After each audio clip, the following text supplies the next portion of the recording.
পিটিয়ে মেরে ফেলা কোনো মানদণ্ডেই গ্রহণযোগ্য না। একটা হাঁস খেয়ে ফেললো বা একটা মুরগি খেয়ে ফেললো, এই জন্য একটা প্রাণ হত্যা করা যায় না। আপনারা শুনেছেন যে এই মেছো বিড়াল, it is very Majestic. Or movement যদি দেখেন, একটা অন্যরকম সৌন্দর্য এর মধ্যে আছে। এটা আমাদের দেশে এই হারে মেরে ফেলা চলতে থাকলে এই প্রাণীটি, নিরীহ প্রাণীটি, সে বিলুপ্ত হয়ে যাওয়ার শঙ্কার মধ্যে পড়ে যাবে। কাজে এদেশের প্রতিটি মানুষের দায়িত্ব, প্রতিটি নাগরিকের আমাদের দায়িত্ব এই প্রাণীটিকে আমাদের রক্ষা করা। এইবার এই মেছো বিড়াল দিবস উপলক্ষে আমরা সকল জেলা ডিসিদের সাথে জুম মিটিং করেছি। তাদেরকে প্রয়োজনীয় নির্দেশনা দেয়া হয়েছে এবং প্রায় প্রতিটি জেলাতেই আজকে ডিসি মহোদয়রা এই মেছো বিড়াল রক্ষার জন্য জনসচেতনতা এবং জনসংযোগ কার্যক্রম করছেন। সিসিএফ মহোদয়কে এবং বন বিভাগকে আমি আজকে অনুশাসন দিচ্ছি যে আপনারা বন্যপ্রাণী বিশেষজ্ঞদের সাথে কথা বলেন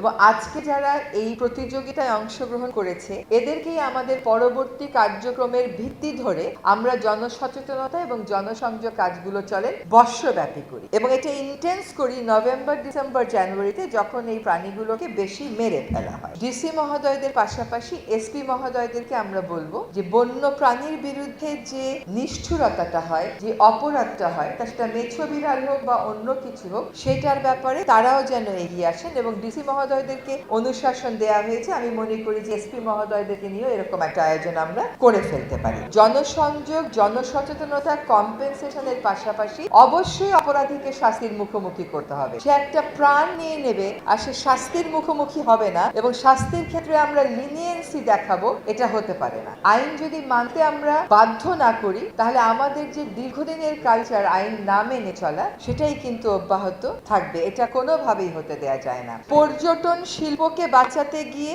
যেই জিনিসটাকে কেন্দ্র করে পর্যটন শিল্প বাঁচে, সেটাকেই আপনি যদি ধ্বংস করে ফেলেন তাহলে আর পর্যটন শিল্প আপনি কেমন করে বাঁচাবেন? যদি আপনি মনে